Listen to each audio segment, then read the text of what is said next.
here since that time, so that's why we keep it here as well. It's just a nice way to keep their memories alive as well. And I'd like to talk a little bit about some of the people like Robert Bowne over top of the fireplace. Robert Bowne, he's a special guy for a number of reasons. One, if you've heard of Bowne Publishing, he's involved with Bowne Publishing, but also he's a founding member of the Manumission Society of New York. So he's heavily involved in abolition movements, helping with anti-slavery activism, and actually many of the Bowne descendants were involved with anti-slavery activism, including helping on the Underground Railroad. We have a number of letters addressed to the Bowne family, to various members of the Bowne family, that make clear that they were helping assist people escape slavery. And unfortunately, the language is pretty coded because it's illegal to help, to assist any fugitive enslaved people. But it makes clear with some of the wording that they were involved in the Underground Railroad. And while it's unclear exactly in what capacity they were involved, we think one of the ways that they were helping is through their nursery, their tree nursery. So the Parsons family, they established this tree nursery, and because of its popularity, they're constantly getting shipments in and sending shipments out of these trees. And so it'd be a effective way to hide and transport a person is through these shipments. And it seems, based on the language that they were using, that there might have been that way that they were helping out. Talking about the tree nursery that they established, first it was here behind the house where this park is. And you'll see that there's that weeping beech tree by the Queens Historical Society.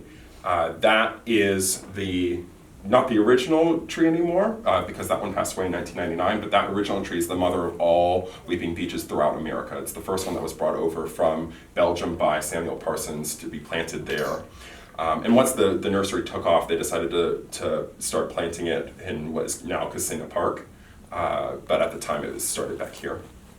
And they supplied the trees, all of the decorative, or at least most of the decorative trees for Prospect Park and Central Park. Wow. So most of the decorative trees that you see today are either the original or descendants of their trees. So where did the original tree came from? What, England or Belgium? From Belgium, yeah. So wow. So the original tree that we see back there came from Belgium, and then it was cuttings from that tree that they distributed across America to get that population. Yeah. Where do those trees typically grow now?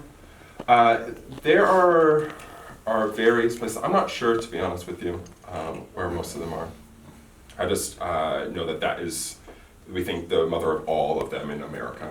We don't think that any of them are not from that tree. How long did the nursery continue? It was about 100 years that it was. So from the 1600s or from the 1700s? It was established by Samuel Parsons, so it was in the early 1800s, and so it was about 100 years from when he So prior to that, there were no weeping beeches? Correct. Yeah.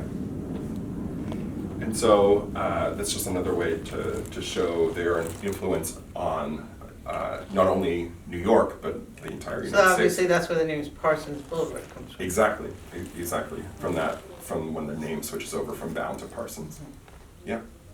And so another advantage of having the same family live here is that we have almost all of the original furniture. So almost everything that you see here, the objects and furniture, are original to the family. I'll point out in this room, most of them were owned by Walter Bowne, who was mayor of Manhattan from 1829 to 1833. And so these three pieces of horsehair furniture were owned by him. They weren't in this house, although he grew up in this house. These pieces of furniture actually weren't housed here originally because these were in his Manhattan residence, but it's still clearly tied to the family. And I did say that they're horsehair furniture. That sounds weird to us today, using horsehair for it, but at the time it was most common because it's so durable. It looks good, it has that black, which is hard to stain, and is going to stand up to the wear and tear of that furniture takes. So the horsehair is on the outside? Yeah, so that's what that fabric is made of. The fabric. Yeah. They still sell horsehair. They do, It's yeah. very expensive. Yes. It's a little bit more, it's still expensive at that time, but it's a little bit more accessible because there's more horses around, you know. This secretaries also was owned by Walter Bowne, and so this would have been a place where he would have done a lot of his writing, because So how do you date that approximately?